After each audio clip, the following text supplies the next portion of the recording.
दोस्तों, गांव देहातों में बहुत सी कहानियाँ प्रचलित है, खासकर आप बीती कहानियाँ।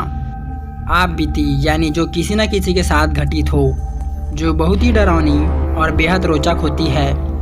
ऐसी ही एक आप बीती हमें सुनने को मिली विजय नंदन जी से। इस कहानी में आगे बढ़ने से पहले अगर आप हमारे चैनल में नए हैं तो आप हमारे चैनल को सब्सक्राइब कर लें और बेल आइकन को भी ज़रूर दबाएं। विजय नंदन जी कपसिया विहार के रहने वाले हैं, जो पेशे से एक किसान हैं और साथ ही अपने समय में पहलवानी भी किया करते थे। विजय नंदन जी से उसके दोस्त किशन से एक बार शर्त लग गई कि कौन सबसे पहले खेत में पानी पटाने पहुंचेगा। तो फिर क्या था, विजय नंदन जी ने सुबह तक खेत में जाने की सारी तैयारियां कर ली।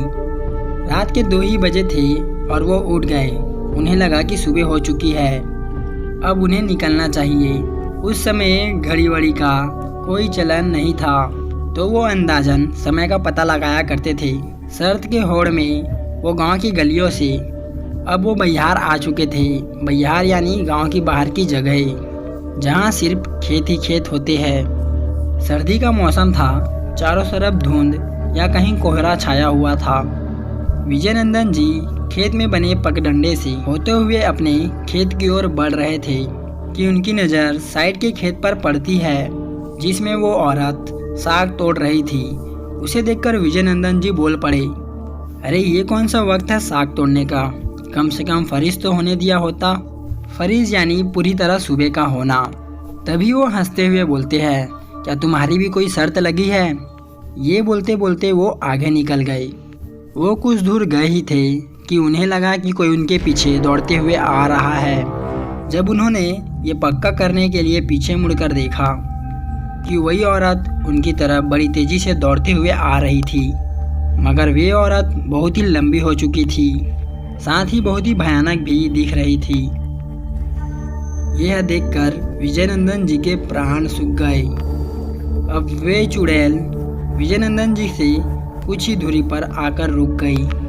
तभी चुड़ैल अपनी डरावनी आवाज़ में बोली कि तेरी हिम्मत कैसी हुई मुझे टोकने की, आज तो तू बिल्कुल नहीं बचेगा।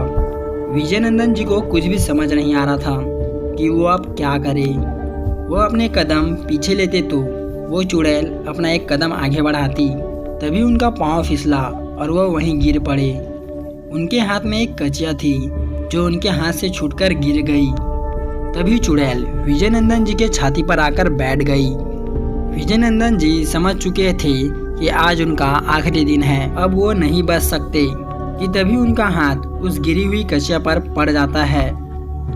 जैसे ही वो उस कचिया को छूते हैं, वो चुड़ैल फिर से 2-3 कदम पीछे हो जाती है। उन्हें समझते देर नहीं लगी कि वो चुड़ैल कचिया की वजह से उनके पास नहीं आ रही है।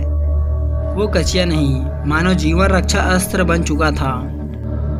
विजय नंदन जी ने अपने दोनों हाथों से उस कचिया को पकड़ लिया और उस चुड़ैल पर हमला करने के लिए उठा लिया कि तभी वो चुड़ैल एकदम से गायब हो गई।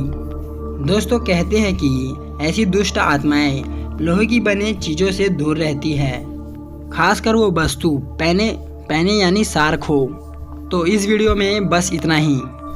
दोस्तों, हमारा ये चैनल किसी भी तरह के अंधविश्वास को बढ़ावा नहीं देता। ये वीडियो केवल एक मनोरंजन के लिए है, आप इसे मनोरंजन के केंद्र से ही देखें। मैं आपका दोस्त सुनील फिर मिलता हूँ एक नई वीडियो के साथ। तब तक के लिए take care and bye bye.